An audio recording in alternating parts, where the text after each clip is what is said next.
Hello, everyone. My name is Darren Evangelista, and I'm a content marketing manager at Quorum. Per usual, we're going to give people a couple minutes to shuffle in and out, and then we'll get started with our content.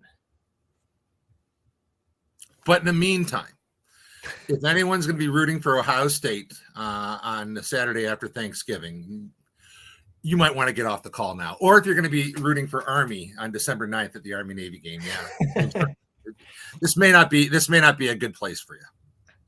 Yeah, we kind of wasted our 15-minute prep call just talking about football and rugby. That's right.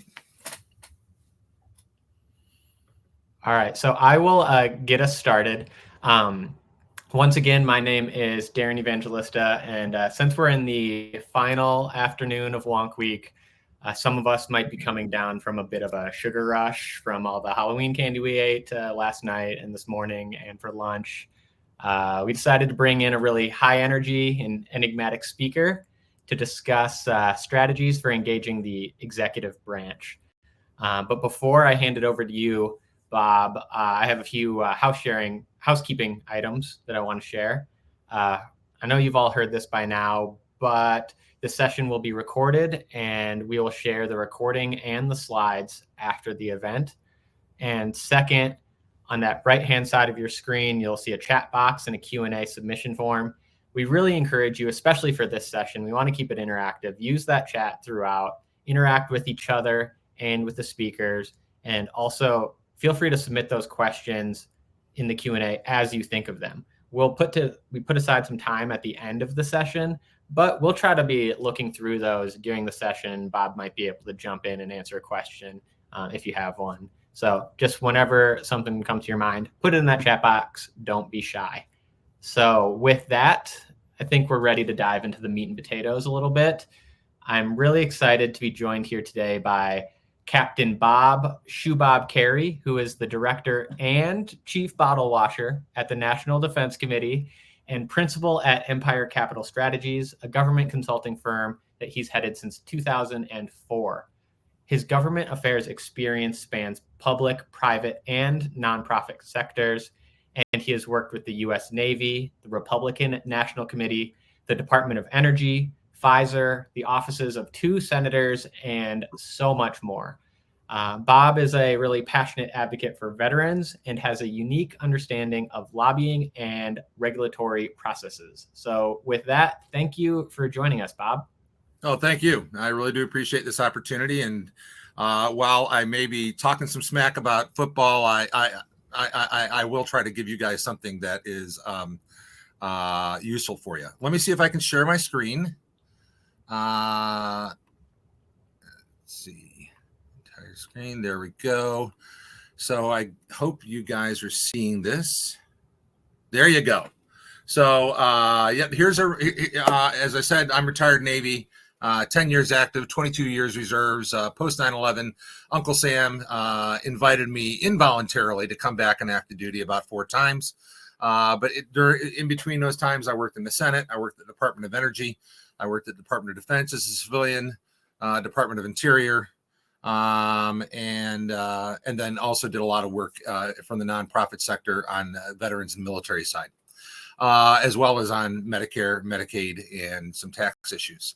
You have all my contact information there. You can check that out. So I'll get right into this. Again, if you have questions. And if there's any, we have some people that apparently support the Buckeyes or Georgia. So if we can take them off the share list, that'd be awesome. Thank you. No, I'm just kidding. Okay, so let me see if this works. It does. Outstanding. Okay. So in the military, when we used to teach, we'd say, tell them what you're going to tell them, tell them what you told them. So I'm going to tell you what I'm going to tell you.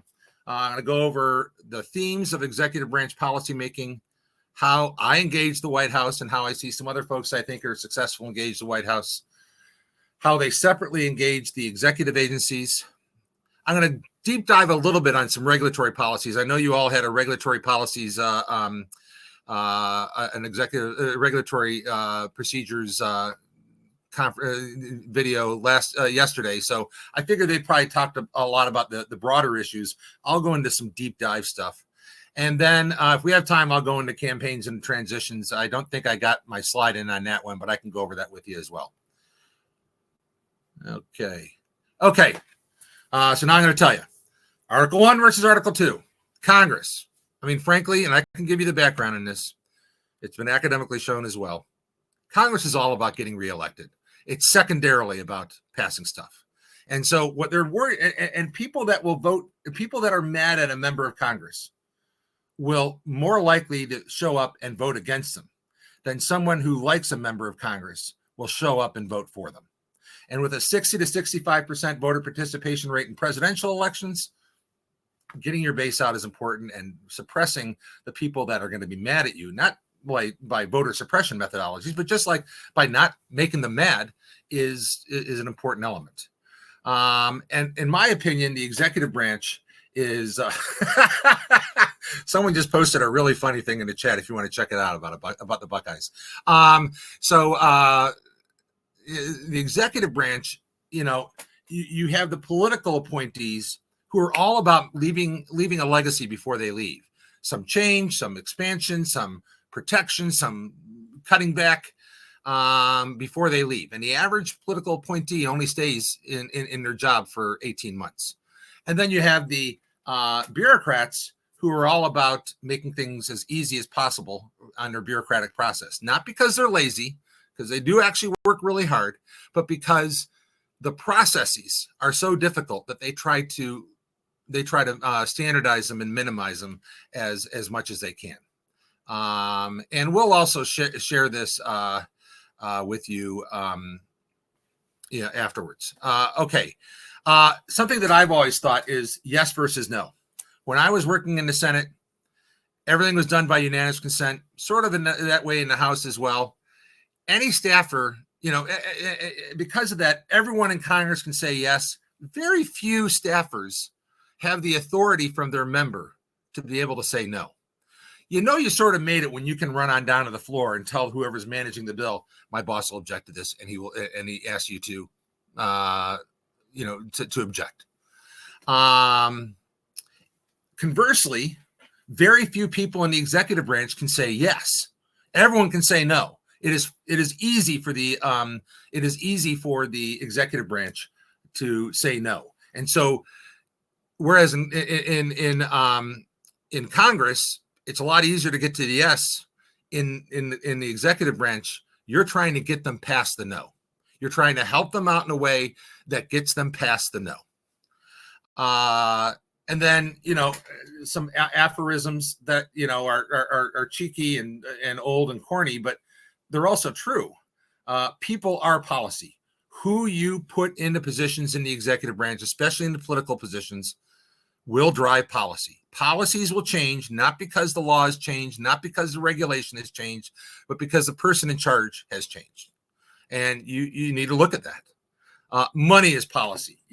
Very few things that the executive branch can do if they don't have the money to back it up. And so the budgetary process becomes really, really important.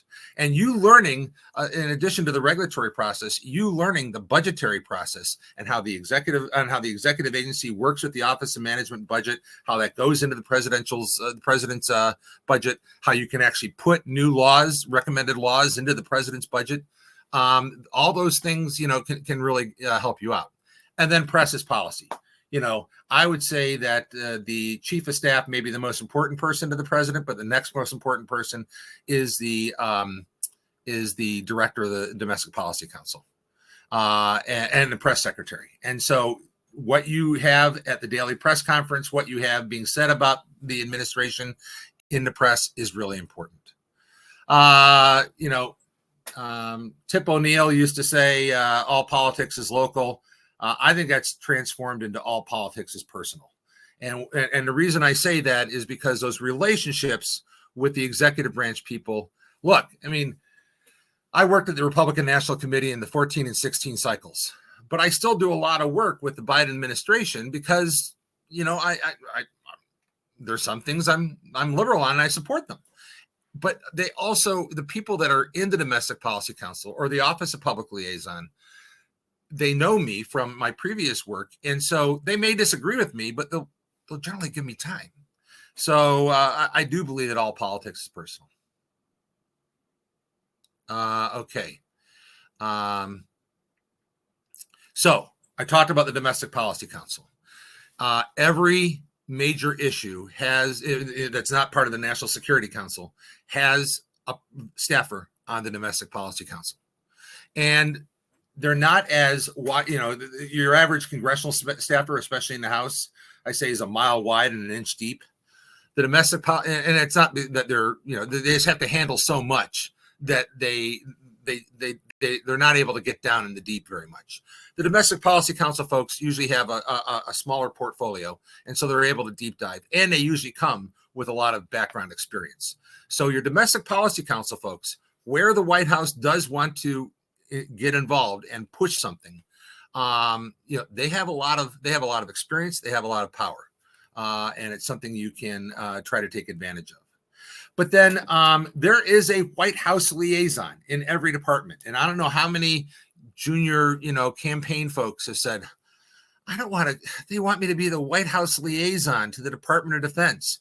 It's like, dude, you're going to be the person that's going to approve everyone that's going to be put in the political positions with the Office of Presidential Personnel.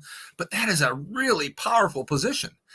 It is a position, especially early on in an administration, where it is oftentimes one of the few, named political positions, and it's someone who worked on the campaign usually and has good relationships with those people from the campaign that are now that are now in the White House.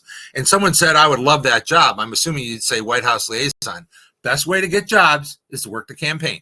So I don't care what your politics are, go work at the DNC, go work at the Biden reelect, go work at any one of 270 Republican candidates for Congress. Candidates for president. I think I'm going to put my name in the list for vice president, not for president, just for vice president. But you want, unless you have a lot of experience on the Hill or you have a lot of experience being a lobbyist and people know you, go work the campaign, even as a volunteer. Okay. And then there's the Office of Public Engagement. So the Trump administration called it the Office of Public Engagement. The Biden administration calls it the Office of Public Liaison. It's sort of the external facing group that handles all the constituencies and all the alliances. And they don't get as much involved in policy. They're sort of the crossover between the press folks and the policy folks. And their job and the political department of the White House, and their job is to get people in constituencies. I worked a lot of this with the veterans and military stuff. Their job is to get into them and get them to. Someone just said carry 2024. Okay. Maybe I shouldn't have said that. And the Office of Public Liaison has a real great opportunity to drive much of what happens. And that leads into the administration and issue specific shops. So a big part of the Biden administration in the transition was DEI. So they set up a DEI shop, and those people have a lot of authority to work on executive orders, to work with the departments on certain policies. They can really drive stuff. The Biden administration put together a whole Afghan resettlement program. I forget the name for there was a specific name for it, like had something to do with .us, like .us, not .us, but .us, and it was to be welcoming to Afghan resettlement. And so, they had a lot of welcome.us. Thank you very much. Thank you very much, Melinda Frimpong. So thank you. Yeah, it was exactly it. And they had a lot of authority. And then something it's more wonky was the trucking action plan. And Representative Patrick Murphy, who used to be the acting Secretary of the Army, post 9/11 vet, he ran that for the Biden White House. And they were able to cut through a lot of regulations in order to be able to get people into the trucking industry.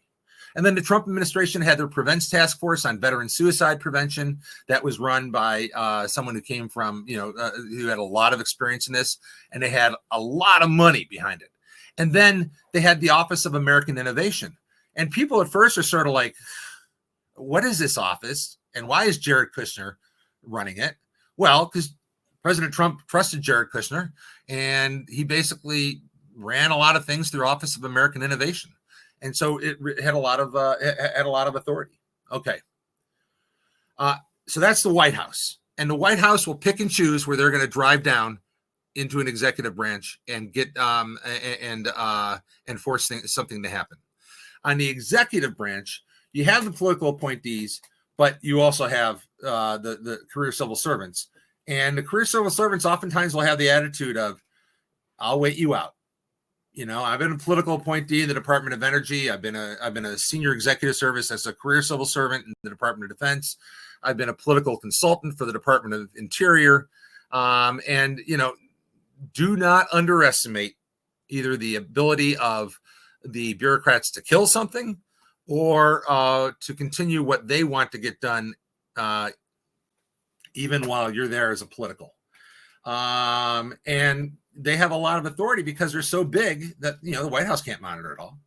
Now, I say this somewhat jokingly, the bureaucrat's creed is better to fail following the process than to succeed deviating from it. But the fact of the matter is that we've set up the executive agency reward system that way. You don't get a big bonus like if you bring in a bunch of profits for a firm. You don't get a big bonus for not following the process imaginatively and having some great success. But if you don't follow the process and something goes wrong, you're going to be on the line. Your butt's going to be on the line. And they all know that.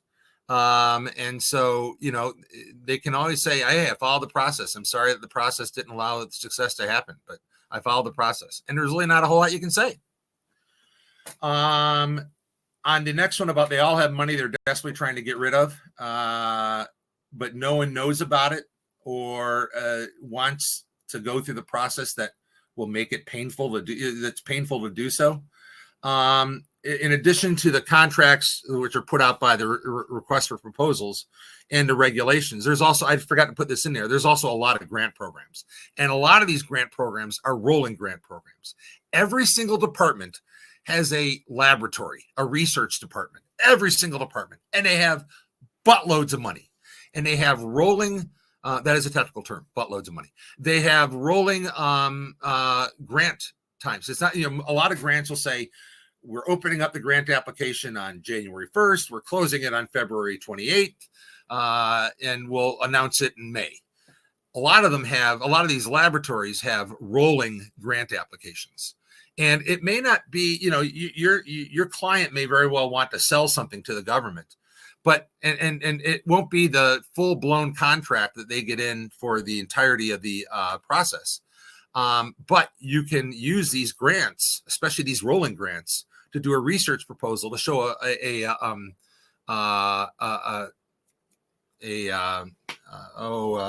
pilot project, and you can show the success from it, and that's a good way. And then you'll get to know all the people that are actually the contracting officers, and that's a good way for you to be able to get in the side door. Okay, so with the contracts, with the RFPs, with the regulations, with the grants, once things go public, once they publish the notice of proposed rulemaking, or even sent it over to OMB for review, they're going to go turtle. They're not going to talk to you. And I don't know how many times when I was over at the Department of Defense as an SES, as a program director, I put out an RFP and someone said, oh, but you didn't include this sort of stuff. And I was like, I wish I'd known, but I can't do anything now. Contract's out. And the thing you got to remember is that the person that owns the money for the contract doesn't get to choose the contractor. The contracting officers say, give me your paperwork. I got it. I'll get back to you with who we selected. And I'm like, don't I get a say? No. And that's intentional. So, but before it goes public, they do what's called market research, and they can do whatever the heck they want. and they can talk to whoever they want to, and they can, and so if you can, and so they're not going to write a contract in a way that is saying we need to give it to company X, but they can write the contract in a way, the request for proposals in a way that says we want someone that has these specific capabilities.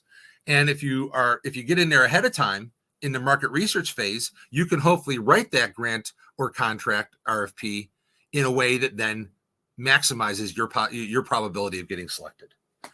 And the regulatory administrative state being what it is nowadays, most executive agencies have pretty unfettered power to do what they want to do with the regulation.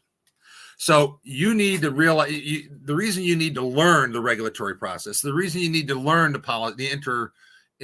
interagency policy process, the reason you need to learn the budgetary process is that these things happen months before they become public, and you need to start working them well before that. Okay. So there's this little known thing called Executive Order 12866. And I gave you the link there for it. And basically, it's an executive order that President Clinton signed that codifies how regulations need to be done. And the big thing that I'm going to want you to come away from this today is when the executive agency sends over to the department to the Office of Management and Budget, and they specifically send it over to a specific office in the Office of Management and Budget called the Office of Information and Regulatory Affairs, OIRA, you can ask for a meeting. You can ask for an Executive Order 12866 meeting. So I'm going to sort of walk you through this. So you go into this one, and I got two screens here, so I'm not blowing you off. I'm just trying to you go into this, and you see this is HHS, this is EPA. These are all the number of regulatory actions currently under review by OIRA, and they have over here, the yellow is a proposed rule, the green is a final rule, the blue is a pre-rule, the orange is a notice, and the red is an interim final rule. So what you do is that you go here and you can click on any of these departments, and it'll bring it up for you. So I think I clicked on Department of Energy. No, I went up to the Unified Agenda. This right up here, the Unified Agenda.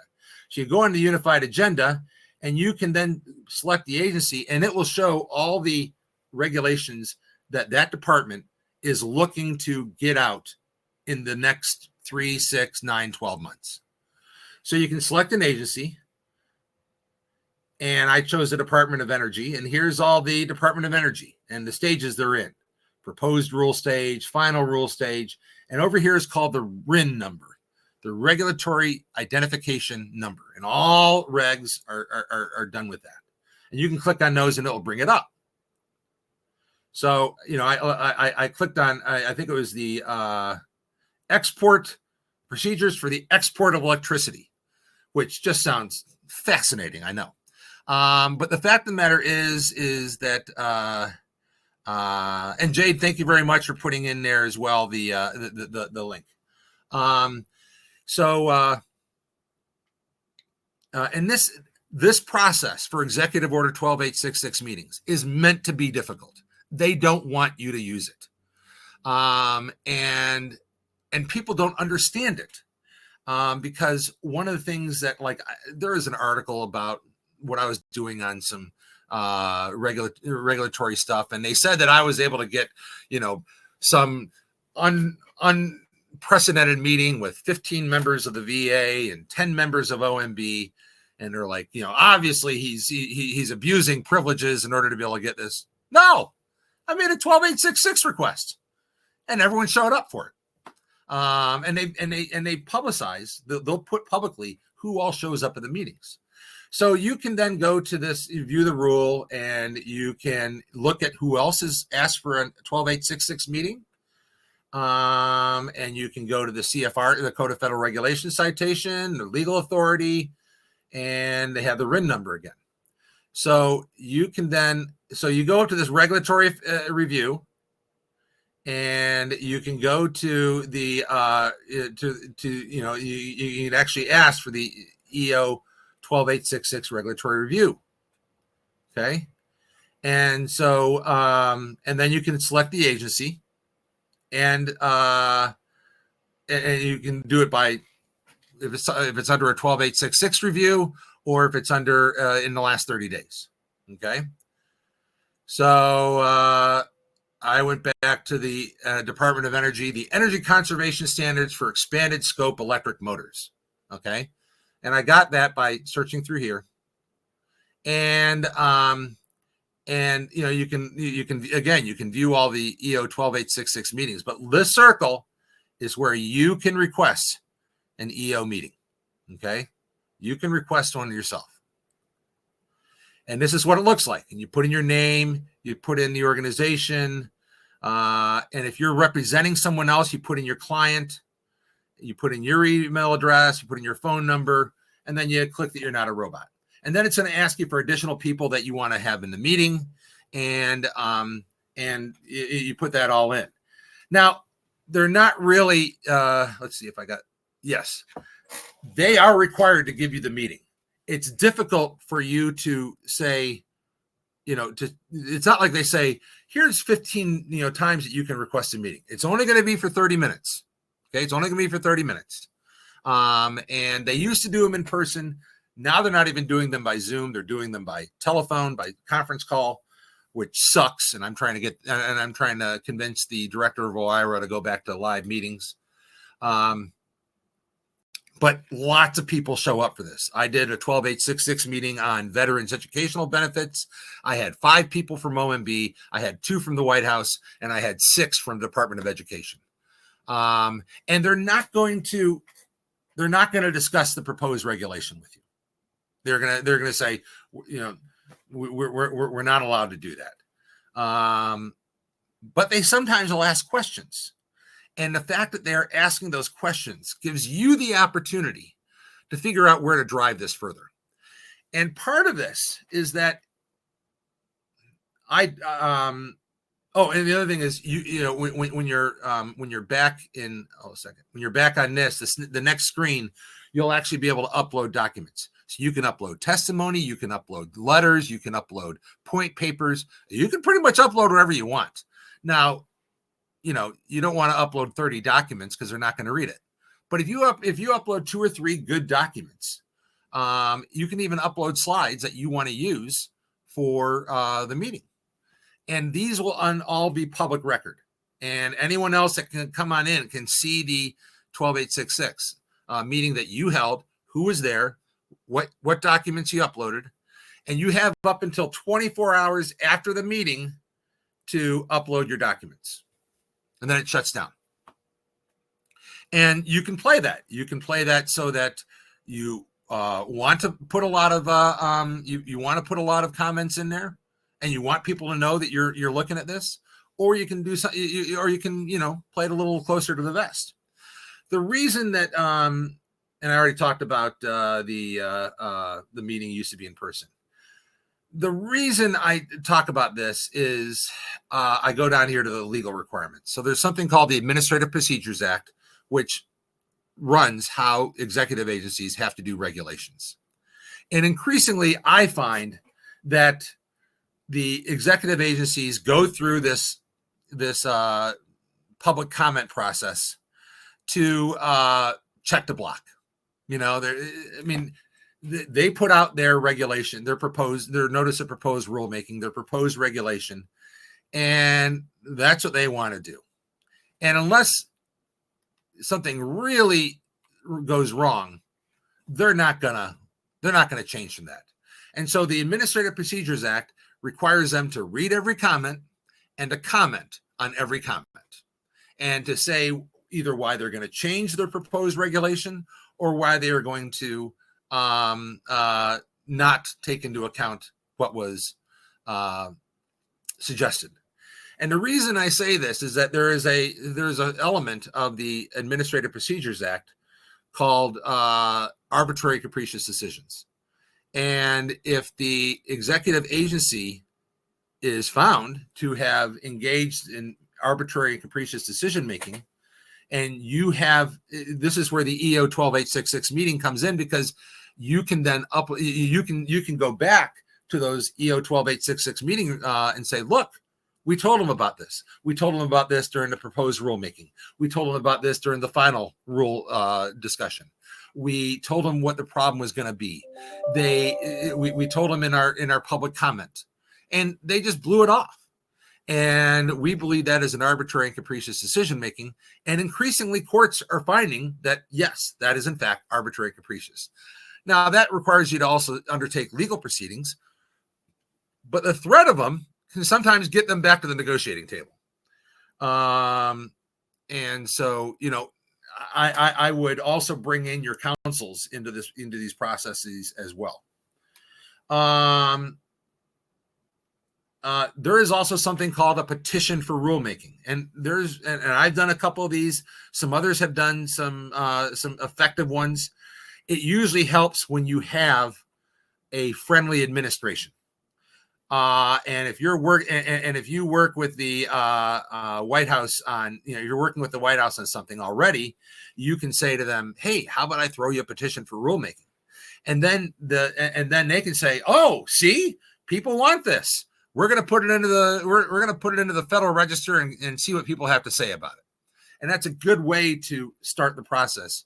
You're not going to generally be able to use the petition for rulemaking process to force the hand of an administration that doesn't support what you're trying to do, but it is a good way to support an administration that you are trying to support. Also, you know, everyone will go to the program officers or the policy officers. Go engage the regulatory affairs offices. They don't get much love. And if you go in there and start talking to them, they may very well, you know, be willing to look at this from a legal perspective and say, yeah, you know, I was meeting with the National Defense Committee and they said something about this. And while I know we don't want to go that route, it has some validity. Don't we have to take care of that? You're looking for allies wherever you can. And some of your allies will be based upon policy. Some of your allies will be based upon legal requirements. And then I go through and I give you some of the actual terminology for the public comment periods. And this is, again, why you want to go back and look in the Federal Register. If you're using something like Quorum, you know, they have the ability to, track certain keywords in certain regulations so that you can automatically get those. As soon as a regulation gets brought up, you get the heads up so that you're not finding yourself in a situation where on the 29th day of a 30-day comment period, you're finding out that the comments close tomorrow and you're scrambling to try to put together a comment. And so these are all the different types, and I can go into those if you want. Most of them are supposed to have 90-day comment periods. The norm is now usually 60. Some of them will go with 30. And then negotiated rulemaking. Now, this is a big thing for Department of Education, Department of Energy, EPA, Department of Interior, where there's a lot of stakeholders in the community. And the Mercatus Center at George Mason has a lot of good information about these different. They do a lot of great regulatory research, but they also have a lot of good stuff about how the negotiated rulemaking process works. Get you and your and Tori Seal says VA is using 30 for a lot of the new rules. Yeah, they are, because they don't want to have to put up with your comments. But you know, you can try. There's nothing prohibiting any agency from using negotiated rulemaking. These four use it a lot. But there's nothing prohibiting any other, the Department of Health and Human Services, if they're not already using negotiated rulemaking. And what a negotiated rulemaking is they put together a committee of stakeholders. And if those stakeholders come to a concurrence on a proposed regulation, they can go right to IFR. It gives the department, it gives the agency a lot of leeway. Now, they usually still go to the NPRM, but it gives them also the authority to just go to 30 days instead of 60 or 90. And so, you know, you can try to get your clients on those committees. or if you're a nonprofit organization yourself or an association yourself, you can be applying to get on those negotiated rulemaking committees. So that is what I had there. I'll ask Darren first. Darren, is there anything in particular that I was so worried about going over that I went really fast? So is there anything that you want me to go over again or go back? And then if anyone has any Q's and A's, I can do that. Otherwise, I can go over the campaigns and transition teams. There is one area where I think we could dive in a little bit deeper. And once again, do invite anyone, put any questions in the Q&A or the chat. I kind of wanted to get a better sense, if you could shed some light on, once you get that EO meeting, who should an organization send? What should they expect to happen at that meeting? What should they do to prepare for that meeting? And how can they make that meeting just as effective as possible? So you're going to drive the meeting. You're going to go into the meeting and they're going to say, so what do you want to say? And you're going to drive the meeting. So, and it's going to be listen. In most cases, it's going to be receive only. So you want to have a really clear agenda. You got 30 minutes. You want to make sure you get out your most important elements in those 30 minutes. You want but you also want people there and having stakeholders. So let's say you work cancer research. You have a cancer survivor that you can bring in. It's a member of your organization. That's going to be impactful. I'm just throwing out cancer organization as an example. But you also want to have some geeks there that can, if someone says, well, what about the recent National Defense Authorization Act that limited us on this and this? You want to have someone there that can that can go toe to toe on the regulatory, legislative, and policy stuff to make sure that they have it. You want to practice it. You want to have a murder board, and you probably want to do it by phone, because right now that's how you're going to do it. So you want to make sure that hopefully they at least get back to Zooms or Teams, if not getting back to in-person meetings. The president declared the emergency over. Maybe OMB should too. So I'd practice it, and then I'd upload a lot of your documents beforehand and afterwards. Someone said one of the orgs that I worked with sent stakeholders, subject matter experts, and a personable leader. Very good. Yes, exactly.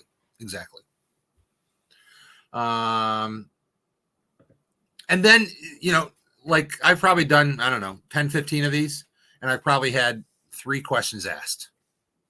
So, but you're also, to use an old Navy term, you're sort of shooting across the bow too. But the fact that you even ask for a 12-866 meeting will tell them that you're watching this hard, and you're not going to sit quietly. And that you have interests that you want to make sure are met. Okay. Did that answer it, Darren? Yeah, it did. And I have at least one more question. If anyone else has any, feel free to jump in. But is there anything else that you wanted to cover before I hit you with another question, Bob? Well, I'll cover campaigns and transitions after the question. Oh, no, let's you can cover campaigns and then. Okay. So look, we got a big campaign year coming up next year. Who knows how it's going to come out. Most people think it's probably going to be Trump v. Biden. And so the question then becomes, what are they going to focus on? I worked the veterans and military engagement for the 2014 and 2016 cycles at the RNC. It made it so much easier for me to be able to engage veteran voters around the country, because I had a candidate that made veterans issues front and center. Now, I don't care if you liked what he had to say or didn't like what he had to say. I'm talking about the process here. He was specific, and so many campaigns are unwilling to, get into the specifics. But presidential campaigns are oftentimes more likely to get into specifics, and increasingly members of the president's cabinet in a re-election campaign will campaign as well. They're technically not supposed to, but there's ways around that. And then the flip side of this is that in most administrations, usually they change out much of the cabinet if they win re-election. And so there's going to be new people coming in. There's going to be new priorities. And so let me take two examples. One, you have a new candidate. They're going to have a policy team. You need to find those people, and you need to give them. And again, a lot of them are going to be congressional staff. They're going to be a mile wide and inch deep. And you providing them those background documents can really help them drive the agenda that they want. I don't think you're going to find the Biden campaign talking about tax cuts, nor are you going to find the Trump campaign talking about tax increases. So don't go where you're not going to find purchase. But if you can help them on their core fundamental issues that they're pushing about, well, then hit them up.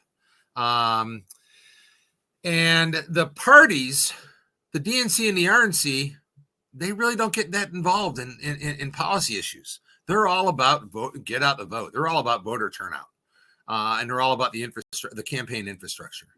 It's going to be the campaigns that are going to run much of the policy issues, and they're going to have a separate policy shop.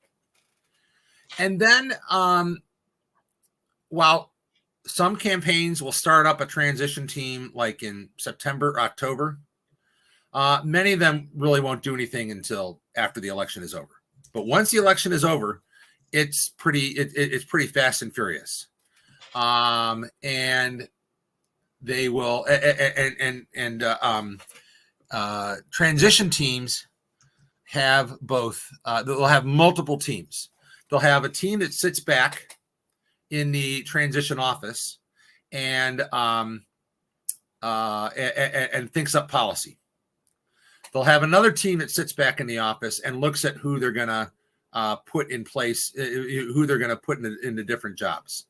And that team will then transition over to becoming the Office of Presidential Personnel.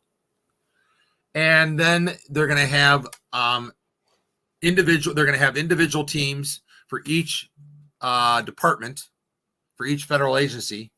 And they're going to first have landing teams that, and those teams are people that go in and make the initial contact with the executive agency, find out who all the people are, find out where the budget is. Because don't forget, even if if there's a change in administration, there's still a budget that's been developed in the past administration. It's going to be supposed to be presented to Congress in the first Monday of February. Oftentimes don't get that, but so they're going to be one-arm paper hanger busy trying to get ready for that budget. So you want to find out who those people are, and depending on where you want, do you want to work the policy? You want to work on that team that's holding back and writing all the policy papers. Do you want to work on who's going to become the appointees? You want to work on that pre-presidential personnel team. You want to work on where the budget's going to go in the next year. You want to work on that landing team. And then after the landing team, there's going to be a broader team that's going to go into each agency, and they're going to, actually start setting up the legislative and policy priorities for that team. So those landing teams are generally going to come in right around Thanksgiving, and then those broader teams are going to come in early mid-December. One thing also about the budgetary process. So most federal agencies will be submitting their budgets for the so in August of 2023, most federal agencies submitted their budget to the Office of Management and Budget for the fiscal year 2025 budget, not 2024, the 2025 budget. They're submitting it almost 2 years ahead of time. The Office of Management and Budget will send back to all the agencies the pass back. And they and this is This is either bureaucratically genius or it's just evil beyond explanation. They will send back their pass back on what the department submitted to them for their budget on the Friday after Thanksgiving, and they want to have your that department's comebacks by the Monday after Thanksgiving. So they're hoping that everyone's off on Thanksgiving break. But if you're one of the budgeteers, and unfortunately I was one of the budgeteers in the Department of Energy, you're back the day after Thanksgiving and you're working all weekend. And that will be happening after the election is over, and hopefully after the election is it has been endorsed and we know who the next president's going to be. But it's before the new administration comes in. So if there's going to be a change of administrations, the current administration may very well try to stuff it to the next administration. Or if there's if it's going to be the Biden administration again, then they're going to be looking at this as a mandate, and they're going to be wanting to try to get in as much as possible in that first year. And so that pass back is going to be crucial. So it used to be that the swamp rats of DC would go out to get out the vote the last weekend before the election, when so much of our election was election day. Now most states have broad early election dates, and they have broad vote by mail allowances. And so if you're a DC swamp rat and you want to go out and help on a campaign, start helping in August. Start helping in September, because there's going to be early voting going on. There's going to be some states allow for ballot harvesting, for people to go out and say, "Hey, you want me to take in your absentee ballot for you?" "Oh, sure, thanks." And so people, in many states, it's legal for someone to have a big old, box load of ballots that they then take in. And if you're a swamp rat that wants to help out and get your name known on a campaign, go out and hit a couple of senior citizen facilities and collect a bunch of ballots and bring them in so that those ballots get counted. What else do you want me to talk about, Darren? We got one good question. Well, we got a few good questions, but I'm going to start with this one. You mentioned earlier that it's worth engaging with regulatory affairs offices. How do you go about engaging them? Cold email, and are you asking for those meetings right away, or are you just opening up the dialogue via email? Can you just walk through what that outreach is? It depends on where you are in the administration's process. It depends on where you are in your process. So on one hand, if you have a new administration, they're going to have all these new ideas coming up. You want to engage them early on and just say, "Hey, we're very interested in this. We're a big stakeholder. We'd love to hear how you want." How do you want to hear things? I mean, there is a regulation the Department of Veterans Affairs is putting together, and I pissed off some people because I did a grassroots campaign on this, and I generated 40,000 letters in support of the regulation in 1 week. Now, I made them all the exact same, so that so that they didn't have to read each and every single one, and so they could say, "Oh, there's 40,000, identical, and this is what we have to say about them." But I did reach out to the VA beforehand and said, "It's coming. How do you want it to come?" I reached out to the Regulatory Affairs Office. This is going to come. How do you want it to come? I'm not looking to kill you, but I'm going to do this. Conversely, and you want to reach out to the Regulatory Affairs Office before and I'm going to go to the other question on that website you share. Can you see if any of these are in the market research phase? You can assume that if like an RFI has already gone out, but the notice of proposed rulemaking has not gone out and is not over at OIRA, it's in market research. Okay. And many of the organizations will have stakeholder meetings, and they'll talk. You can also look at the regulatory agenda. Let me go back to that one. You can go to this, unified agenda, and in the unified agenda, it will say what all the ones they're planning on doing. Not even over at OIWR yet. What they're planning on doing this year. They're in market research. You should hit them up. Someone asked, can we connect with you personally regarding taxes on a specific veterans rights campaign? Absolutely. In addition to being the executive director, chief bottle washer of National Defense Committee, I'm also the co-chair of a group called the National Military Veterans Alliance. You can check it out at nmva.us. And it is a coalition of 42 military and veteran organizations, and we do a lot of work together.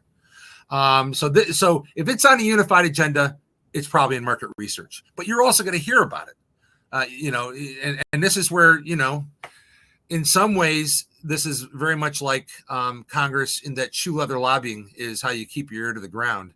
But you're not going to be able to gain access to most federal agencies. So it's not going to be shoe leather lobbying. It's going to be dial for dollars. Okay, so yeah, regulatory affairs. You can cold email. The probability is 0 if you don't ask. But you can try whatever. You can try. Quorum has all the names. You can go through that and find a person's name and find a person's address and cold call them, cold email them. Apparently, my being 61, I call, and apparently, if you're under 40, you do not like being called. You find it very, very rude. I don't understand that. I'm calling you during working hours. I don't know why it's so difficult to answer the phone, but apparently that's a big deal. So, and again, are you asking for meetings or just opening dialogue via email? I'd always ask for a meeting, especially with a bureaucrat. They're people too, and they have a face. Look, I'd try to get a face-to-face meeting, just to see where everyone sits. You never know who else you're going to meet, and they may very well say to you, you can see your way out, right? Oh yeah, absolutely, sure thing. And you can make a few stops on your way out. Oh, I was lost. Sorry. Oh, you're Joe. Oh, Joe, I've been trying to get in touch with you. Forgiveness is always easier than permission. But yeah, you can actually, on the last page is, take a screenshot of it if you want. It has all my contact information and my LinkedIn. And yes, I have a zipper beard. Sometimes I have it. Sometimes I don't. It depends on whether I'm getting bored of shaving or getting bored of itching. So. Great. Anything else? I don't think so. I did want to say, if anyone, you can take a screenshot, but you can also, if you click on the Docs tab, you can click a link to download these slides, so you can get in touch with Bob that way. I think we're about coming down to the end of the session. So one thing, Seth Krieger said, any other subtle tricks of the trade outside your apparent quite sense of humor? Of course. No processes. Okay. There is nothing like knowing processes. I was working the toxic exposure bill in August of 22. And, being a former budget committee staffer and a former budgeteer, what I find nowadays with the congressional staffers, and it's probably, the process is like attention to detail from Seth. Yeah, I guess so. And I probably missed something and it showed my lack of attention to detail. But yes. Oh, okay. I see what you're saying. Yes. No processes. Know the Administrative Procedures Act. Know Executive Order 12866. Know how the regulatory process works. Know how the budgetary process works. One of the things that I find in Congress right now is that, there's no regular order.